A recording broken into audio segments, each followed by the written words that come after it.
Elle a 37 ans, elle était encore inconnue du grand public il y a quelques semaines. Virginia Raggi vient d'être élue première femme maire de Rome avec plus de 67% des voix. Une victoire écrasante qui relance le mouvement 5 étoiles. Philippe Ridé, la victoire de Virginia Raggi n'est-elle pas d'abord la défaite de la classe politique traditionnelle, discréditée, secouée par les scandales ? À Rome, oui, évidemment. Rome est une ville qui se relève à peine d'un immense scandale de corruption appelé Mafia Capitale, qui a réuni sous la même bannière, disons, des élus de droite et de gauche, des entrepreneurs, des malfaisants, des mafieux, des malfaiteurs, tout ça pour truquer les marchés publics et recevoir des pots de vin sur les marchés. Donc la ville de Rome est un cas un peu particulier. Cette ville, en plus, a été gérée traditionnellement et par la droite et par la gauche et par l'extrême droite avec le mandat du maire précédent Gianni Alemanno. Aucun de ces partis n'a fait la différence et n'a fait la preuve qu'il pouvait apporter une solution pour une ville de 3 millions d'habitants, grande comme 12 fois Paris, qui va de la mer jusqu'aux collines du Latium. C'est à la fois un immense territoire et énormément de gens qui y vivent et qui y vivent souvent assez mal au quotidien. Pourtant, le mouvement 5 étoiles, qui est déjà présent à Parme, à Livourne, il ne brille pas particulièrement par sa gestion. À quoi pourrait ressembler le mandat de Virginia Raggi à la tête de Rome ?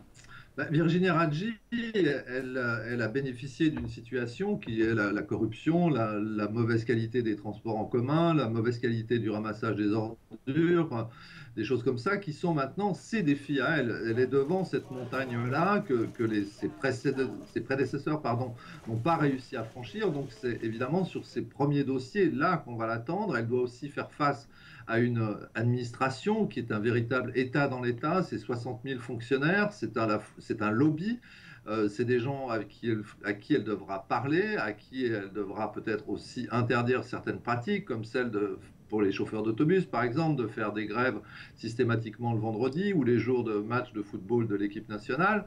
Enfin, il y a beaucoup de choses sur lesquelles elle est attendue, mais je pense que d'abord et avant tout, elle est attendue sur la réalisation de son programme, c'est-à-dire la transparence, le service des transports et, je vous l'ai dit, le ramassage des ordures. C'est les trois piliers de sa campagne et c'est là-dessus qu'elle est attendue. Maintenant, ce ne sera pas une tâche excessivement facile. Le mouvement 5 étoiles, on le pensait moribond, il n'avait pas fait de très bons scores aux élections intermédiaires. Là, il semble relancé. Est-ce que ce parti populiste a à nouveau le vent en poupe ? Oui, il a à nouveau le vent en poupe et d'une façon assez paradoxale puisque son fondateur, Beppe Grillo, n'a pas participé à la campagne des élections municipales. Il a tenu aucun meeting. Il se contente désormais de revenir à ses premières amours, celle du one-man show. Son autre fondateur, Gianroberto Casaleggio, qui passait pour l'idéologue du mouvement, est décédé au mois d'avril d'un cancer. Donc aujourd'hui, c'est un mouvement, comme Beppe Grillo l'avait dit assez souvent, qui peut marcher sur ses propres jambes. Il a à sa tête un directoire de 5 parlementaires, emmené par le plus jeune d'entre eux et probablement le plus prometteur, qui s'appelle Luigi Di Maio, qui a 29 ans, qui est déjà vice-président de la Chambre des députés. Et puis, pour la première fois, effectivement, il fait le trou véritablement dans des élections intermédiaires. Et il faut noter aussi particulièrement que il gagne à Rome, bien sûr, où on a vu la situation lui était favorable, mais également à Turin, qui passe pour une des villes les mieux gérées et les plus vertueuses d'Italie, une ville qui était dominée d'abord par le Parti communiste italien, puis par le Parti démocrate depuis de longues années.